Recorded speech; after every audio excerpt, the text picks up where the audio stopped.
Okay, if you've watched my previous 8 episodes, you're gonna get a full understanding in this one of how they all merge more or less together for me. Now, I don't expect other people to be exactly like me. You may agree maybe in some of my thoughts and ideas, but essentially they are my opinions, my morals, the way I see a lie or truth, maybe the way I perceive perceive, I should say, pessimistic or optimistic points of view, the reality of how I see things more, and I hope it basically helps people and gives them a confidence to do themselves. Now, I'm going to use. I like to use this to be able to get the idea out and to say explain it a little more visually. I know I did with a juice earlier, in I guess it would have been episode 5. Anyways, this is a bottle. It's a fancy bottle of wine, but it's a fancy bottle. All right, and I'm going to show you basically how all these different things I have shown you affect something. Now, most people would say you can put an egg in a bottle, right? This is one of these, and then they'll drop in a lit match and something, and they'll put this in here, blah blah blah. I'm not going to be doing no fancy tricks because I know reality, and I'm trying to help people and actually make people learn themselves. Now, first of all, you'd never be able to do this. Doesn't matter what I do to this. You cannot put an egg in a bottle. It's not real. It's not. This isn't my opinion. It's not real. You know what I mean? So I can say it is my opinion because I can prove it with fact. And when people are trying to tell you this, they're making you compromise, let's say, your morals and what your beliefs are and things. So you really got to perceive things properly. First of all, this is an egg. It has a hard shell on it. That shell will never go in there without breaking. It's not impossible. So the minute it would go in here, you'd see an egg yolk break and everything, and then it all mixed up and crumbly in there. Now, if you hard boil this, you got to cook it first. Okay, so you're already changing a lot, and then you break. Again, you've broken it already. Break the shell off of it. You can put what's left of the egg, which is the yolk and egg white, and you can put that on, and then put a match in there and let that suck part of your egg in, because you still don't have them shells in there and they're broke. So that's my way to try to explain to people about how you should be looking at things yourself and not necessarily just believing anything in front of you, because that's I want to provoke people with all my little videos and my to look and think about things themselves. I don't want them to necessarily agree with my point of view. Now, my second way to maybe provoke people, if I just got your mind turning right now and thinking all the different kind of thoughts with this and how something might overlap, I want you to think about something as simple as something most people put in their body every day, and that's coffee, or let's go for a lot of other people too that even take it on top of that, alcohol in any shape, way, or form. You're going to notice that there's no nutrient what they call a nutrient value on the back. They don't tell you they may tell you to a degree of the ingredients, but they don't really tell you the nutrients or what's in it. Now, nutrients is one of those little bit of bendy words, if you will, that you have to kind of take lightly, because something taken to a toxic level can harm people. Now, I've done a lot. As people, you should go and write coffee nutrients and Google it and find out what coffee nutrients is.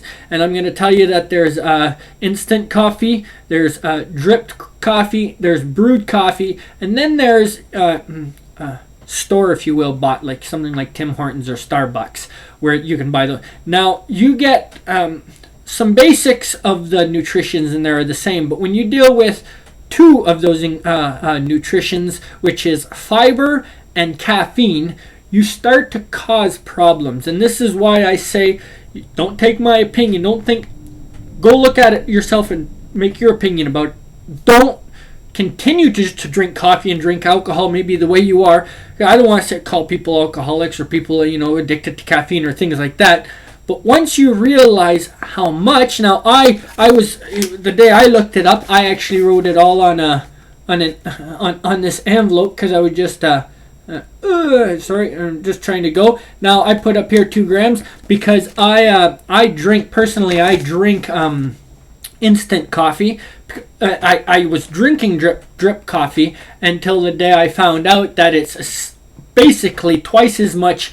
Caffeine is basically twice as high for that, and it even goes higher and higher for the other coffee. And that's why I listed the coffees the way I did, because the store bought, when you're going to a store to buy a pre-made coffee, those come with a lot of caffeine in there. So anyways, for me, 2-gram coffee basically comes with how I would like to, I showed it to you all on there.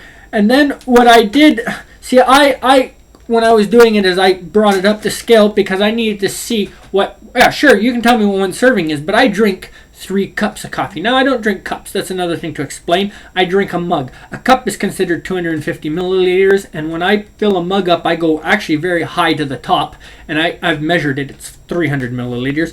So for me, I know an idea, and I know I cut out everything else I put out of my coffee, but I still have just a little less, but half a teaspoon if you want to talk, I'll puff it up if you will. Half a teaspoon of sugar is what I put in my mug of coffee. So I know by my math too, when I'm adding all my stuff, what I'm putting in my body, and that's a very important thing to know, So you want to know things. I find it's very important to know and re-look at all the things that I said. Look them up in the dictionary yourself. Don't just take my word for things, But when you maybe take a consideration of why they don't put a food value on something like alcohol, and you realize that if they did, they would have to put a serving size. Basically something you are not you shouldn't exceed, if you will. That's why you'll see a bag of chips and a serving size is, they'll tell you 50 grams, but the bag is 300 grams. Well, there's supposed to be 6 servings in there. Somebody might sit down and eat that whole bag, but they know that they should only be eaten because that's what their daily value allowance, if you will, for the basic person should be taking in, blah blah blah. Now when you're dealing with alcohol, what do you think? Like, I know for coffee that if you're drinking instant, you shouldn't be exceeding 3 mugs of coffee. You shouldn't exceed that in a day.